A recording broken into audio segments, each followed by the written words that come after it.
महाराज महारानी की जय हो। जगन से तुम अचानक हमारे कक्ष में? क्षमा कीजिए महाराज, अचानक पूर्व सूचना दिए बिना विजयगढ़ से महानंदा जी आई। वो मानसिंह जी का संदेश लेकर आई। कैसा संदेश? अवश्य ही कोई शुभ सूचना होगी। कहाँ है महानंदा? क्या उसने तुम्हें कुछ बताया? नहीं महारानी जी, वो आपसे मिलने की अनुमति चाहती है। उसे तत्काल हमारे कक्ष में भेजो। जो आज्ञा। अवश्य ही हमारे युवराजों की कोई सूचना आई होगी, जो अचानक विजयगढ़ से मानसिंह जी ने महानंदा को भेजा है।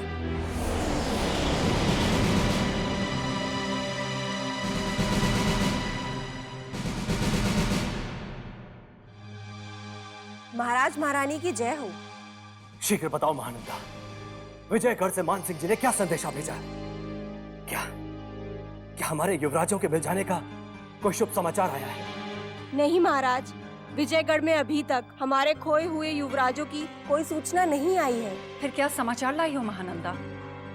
कहीं हमारे युवराजों के खोने के दुख में पिताश्री का स्वास्थ्य तो नहीं बिगड़ गया?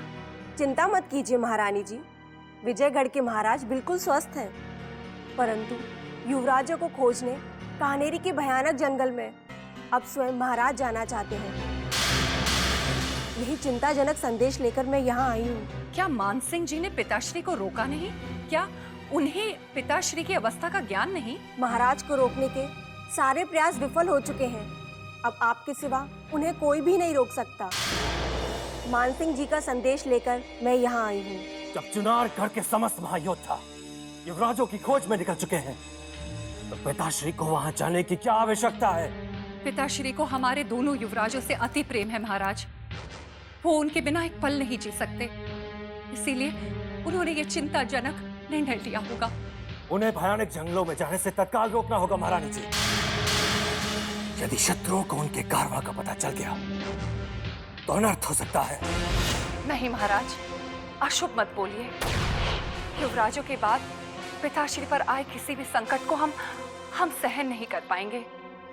कैसे भी करके आप उन्हें रोकिए महाराज। महारानी, उन्हें आपके सिवा कौन रोक सकता है? आपका एक संदेश भरा पत्र भी उनके निर्णय को तुरंत बदल सकता है। हम अभी पिताश्री के नाम एक पत्र लिख देते हैं, जिसे लेकर तुम्हें विजयगढ़ की ओर तुरंत निकलना होगा महानंदा।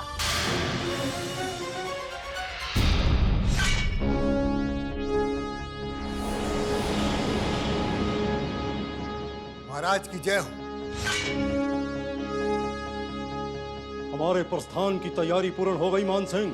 जी महाराज, युवराजों की खोज में जंगल जाने से पूर्व अगर आप रानी चंद्रकांता का यह संदेश पढ़ लेते, जो अभी अभी महानंदा चुनारगढ़ से लेकर आई है।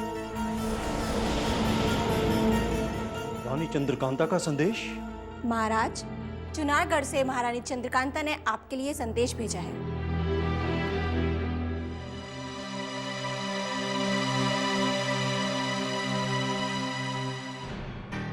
प्रणाम पिताश्री।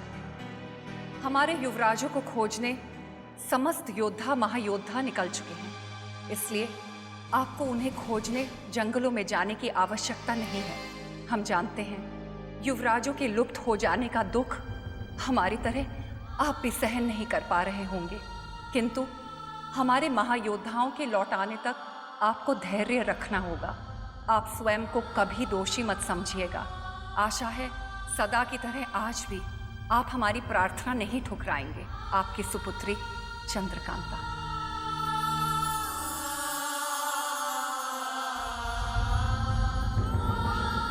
धन्य है रानी चंद्रकांता,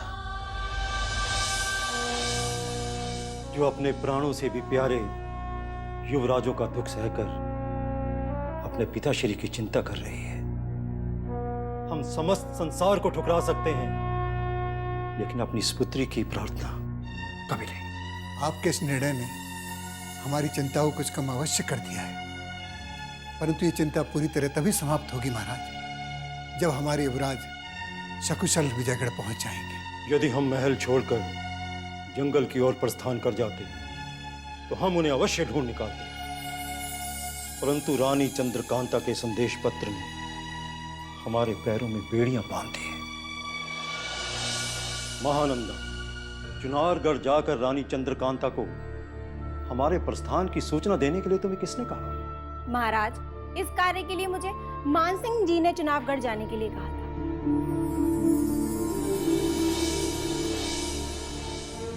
इसके अलावा हमारे पास कोई विकल्प नहीं बचा था महाराज।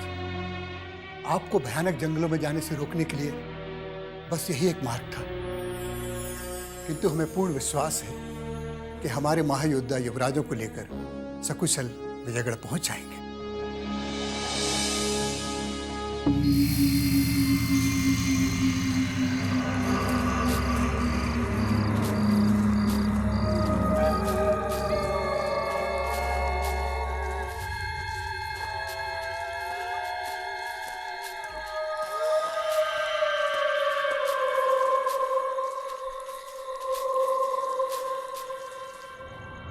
हम तो फिर से उसी स्थान पे आ गए थे सिंह, जहां से हमने शिवगढ़ की सीमा में प्रवेश किया था। ये कैसे हो सकता है? इतनी यात्रा करने के पश्चात भी हम शिवगढ़ की सीमा के भीतर ही भटक रहे हैं। अवश्य हमारे साथ फिर से छल हुआ है। हमें भ्रमित करके भटकाने का षड्यंत्र किया गया है। अभिमन्यु का अचानक फिर से आना और युवराज इंद्रजीत को अपने साथ ले जाना और हमारा एक ही जगह पर भ्रमित होना, यह संजोग नहीं बल्कि षड्यंत्र ही हो सकता है। हाँ, ये षड्यंत्र है परमवीर सिंह।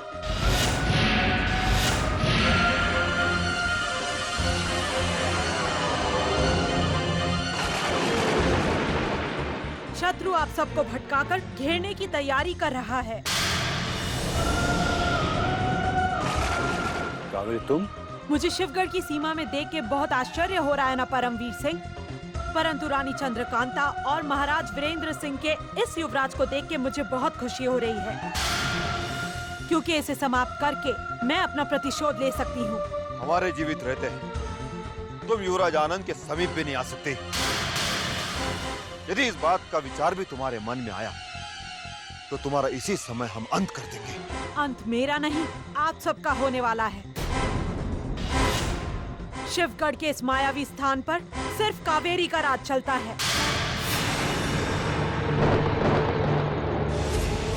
मुझे विधवा बनाकर महारानी चंद्रकांता और महाराज वीरेंद्र सिंह ने जो अपराध किया है उसका दंड उन्हें भुगतना ही होगा। तुम्हारे इस दुख का कारण महाराज और महारानी चंद्रकांता नहीं बल्कि सूर्यभान सिंह थे, जो शत्रु के हाथ मारे जा चुके हैं। कावेरी, झूठ बोल रहे हैं आप।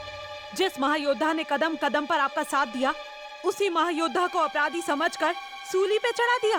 तुम्हारे पति पर झूठा आरोप सूर्यभान सिंह ने लगाया था कावेरी, जो दुर्भाग्य से सत्य सिद्ध हुआ और तुम एक विधवा का अभिशप्त जीवन जीने पर विवश होना पड़ा। और सत्य जानने के पश्चात महाराज और महारानी चंद्रकांता को अपने महायोद्धा को खोने का बहुत पश्चाताप हुआ। उन्होंने तुम्हें खोजने के बहुत प्रयास किए, परंतु तुम्हारा कहीं पता नहीं चला।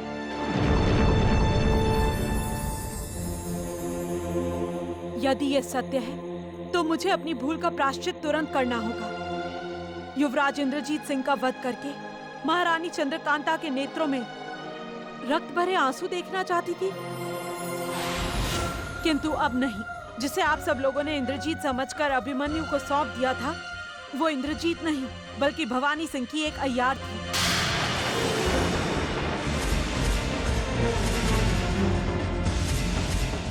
जिसे हम अपना भाई समझ रहे थे, वो एक भैरूपी अय्यार थे। हाँ युवराज, जिसे आप सब लोगों ने अभिमन्यु समझा था, वो अभिमन्यु नहीं बल्कि बद्रीनाथ थे। इसका तात्पर्य ये हुआ कि युवराज इंद्रजीत सिंह अभी भी भवानी सिंह के कैद में है। हमें उन्हें छुड़ाने के लिए वापस जा रहे हैं।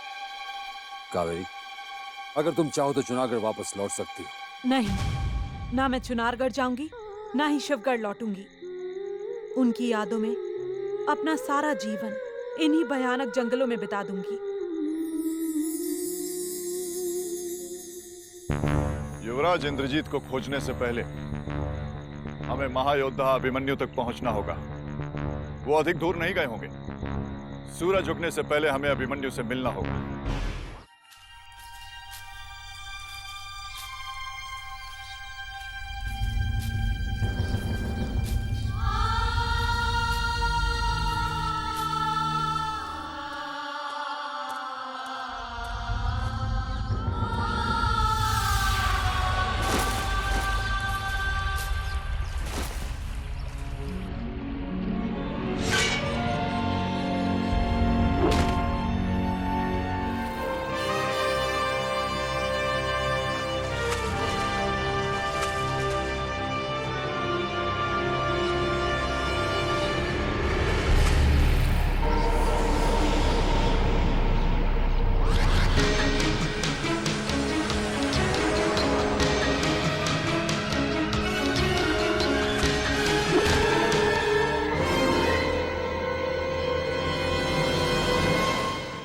शिवगढ़ की सीमा में आने से पहले तुमने ये कभी नहीं सोचा होगा अभिमन्यु कि यहाँ तुम्हारा स्वागत स्वयं यमराज करेंगे। आज वर्षों के बाद हमारी लंबी प्रतीक्षा का अंत होने वाला है। यदि मृत्यु के पूर्व कोई इच्छा हो तो बता सकते हो।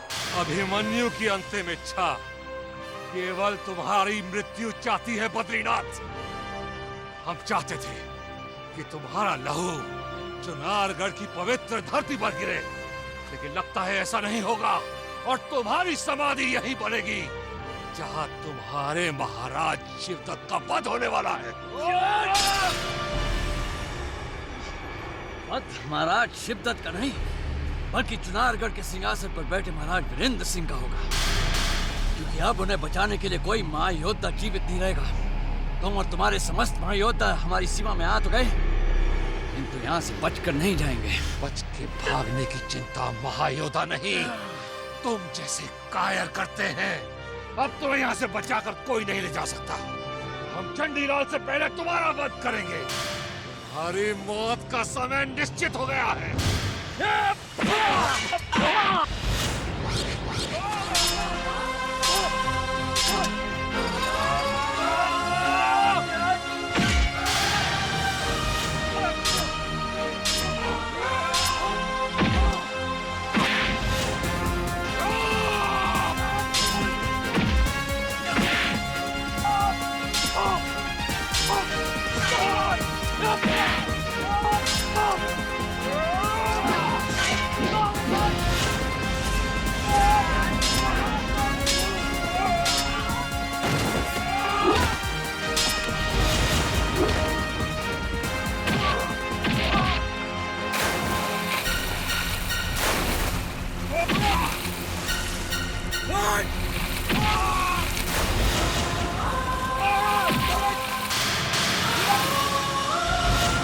रुक जाइए।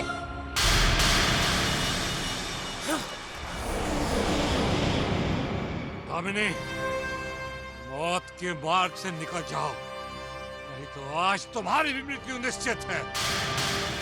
आज हमारे इस महाशत्रु बद्रीनाथ का काल है। यदि किसी ने भी एक दूसरे की तरफ एक भी कदम बढ़ाया तो मैं अपने प्राण त्याग दूंगी। आप दोनों के मन में मेरे लिए जरा सा भी सम्मान है तो अपने अपने राज्य लौट जाइए। खत्म कर दीजिए ये सब। दामिनी के प्राण बचाने के लिए हम वापस लौट रहे हैं अभिमन्यु, किंतु जब कभी भी तुम्हारी मौत होगी बद्रीनाथ के हाथों ही होगी। एक निर्बल स्त्री की दया ने आज तुम्हें बचा लिया अभिमन्यु। ठहरो, जाते जाते सत्य सुनते जाओ बद्रीनाथ। आज दामिनी के कारण केवल तुम्हारी मृत्यु का समय टला है, मृत्यु नहीं। हम तुम्हें तुम्हारी इस धरती पर ही मारेंगे और तुम्हारी समाधि पर दामिनी को फूल चढ़ाने अवश्य भेजेंगे। रुक जाइए बद्रीनाथ। अब हमसे क्या चाहती हो? अभिमन्यु को जीवन दान देकर हमने तुम्हारी इच्छा को पूर्ण कर दिया है, तो क्यों आई हो मेरे पास? कितने वर्ष बीत गए आपको देखे हुए, चाहकर भी मैं आपसे ना मिल पाई। रूपमती को बचाने के लिए न जाने कब से मैं इस जंगल में भटक रही हूँ। रूपमती को बचाने के लिए जिस अभिमन्यु से तुम उम्मीद रख रही हो वो ये कार्य कभी नहीं करेगा, क्योंकि अभिमन्यु एक कायर और अवसरवादी महायोद्धा है जो आज तुम्हारे कारण हमारे हाथों से मरते मरते बच गया। अभिमन्यु के साथ आपकी क्या शत्रुता है ये तो आप दोनों के सिवा देवता भी नहीं जानते होंगे, किंतु मैं आप दोनों के साथ अहित होते हुए नहीं देख सकती, क्योंकि मेरे मन में आप दोनों के लिए बराबर का सम्मान है। उस अभिमन्यु से हमारी तुलना मत करो दामिनी, जिसे जीवित रहने का भी अधिकार देंगे। यदि आज के बाद तुमने उसका नाम लिया तो हमें भी सदा सदा के लिए खोना पड़ सकता है। ऐसा मत कहिए बद्रीनाथ, अब आपको खोने की मैं कल्पना भी नहीं कर सकती। परंतु आप शिवगढ़ से इन भयानक जंगलों में क्या करने आए हैं, जहाँ कदम कदम पर खतरा है? हम चुनारगढ़ के उस युवराज को शिवगढ़ की सीमा के बाहर सुरक्षित छोड़ने आए थे, जिसे भवानी सिंह ने अगवा कर लिया था। परंतु अब हमारा प्रथम उद्देश्य पंडित जगन्नाथ को खोजना है। हमसे रूष्ट होकर न जाने कहाँ चले गए हैं। पंडित जगन्नाथ, आपकी खोज पूर्ण होने ही वाली है बद्रीनाथ, क्योंकि मैंने पंडित जगन्नाथ को इस जंगल में बने एक कुटिया में रहते देखा है। कहाँ है वो कुटिया? मैं अतिशीघ्र वहां ले चला। यदि हमें पंडित जगन्नाथ मिल गए, हम तुम्हारे सारे कष्ट दूर कर देंगे। आइए मेरे साथ।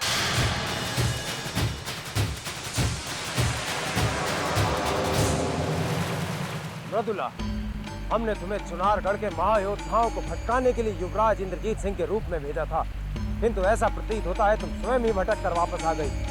मैं अपनी योजना में अवश्य सफल हो जाती हुजूर, परंतु अचानक ही महाबली बद्रीनाथ ने आकर हमारी सारी योजना को ध्वस्त कर दिया और मैं अपने प्राण बचाकर वापस लौट आई। महाबली बद्रीनाथ को हमारी गुप्त योजना के बारे में कैसे पता चल गया मृदुला? और उन्होंने इतनी सरलता से कैसे पहचान लिया कि तुम युवराज नहीं अपितु कोई और हो? वो मुझे कभी नहीं पहचानते हुजूर, परंतु शिवगढ़ की सीमा में भटकती हुई कावेरी ने मुझे युवराज इंद्रजीत सिंह समझ लिया और कावेरी से अपने प्राण बचाने के लिए मुझे अपना वास्तविक रूप दिखाना पड़ा। ये बहुत बुरा हुआ मृदुला। महाबली बद्रीनाथ को ये पता चल गया कि चुनारगढ़ के युवराज को अगवा हमने किया है। महाबली बद्रीनाथ ने युवराज इंद्रजीत सिंह को खोजने का निर्णय कर लिया है हुजूर। हमें अति शीघ्र ही कोई उपाय करना होगा। भवानी सिंह के हाथ से युवराज को छीनना नामुमकिन है। मृदुला, तुम शीघ्र युवराज को हमारे गुप्त कारागार से निकालकर शिवगढ़ के मुख्य कारागार में बंद कर दो, क्योंकि बद्रीनाथ हमारे गुप्त कारागार में उस युवराज को ढूंढने अवश्य आएंगे। अब आगे बढ़ना व्यर्थ है। दूर दूर तक महायोद्धा अभिमन्यु तो क्या, उनके कदमों के निशान भी नहीं दिखाई दे रहे। कहीं कावेरी ने तो हमें भटका नहीं दिया हो सकता है वो भी शिवगढ़ के शत्रुओं से मिली हुई हो। यहाँ कुछ भी हो सकता है। अगर महायोद्धा अभिमन्यु हमें कहीं दिखाई नहीं दिए तो युवराज को खोजने हमें वापस भवानी सिंह के कारागार पहुंचना होगा। परंतु कैसे? हम सब दिशाहीन हो चुके हैं और हमें ये तक पता नहीं कि कौन सा मार्ग कौन सी दिशा में जाएगा। अब हम विजयगढ़ वापस लौट कर भी नहीं जा सकते, अन्यथा हमें हमारी सेना की सहायता अवश्य मिल जाती। परमवीर सिंह जी, हमने उस कावेरी पर विश्वास करके बहुत बड़ी भूल कर दी है। कावेरी कभी झूठ नहीं बोलती।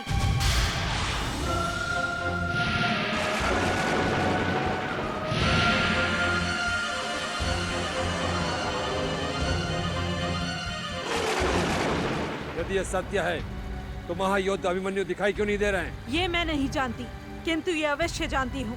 महाराज शिवदत्त संबलपुर से शिवगढ़ के महल में आने वाले हैं। तुम कहना क्या चाहती हो कावेरी?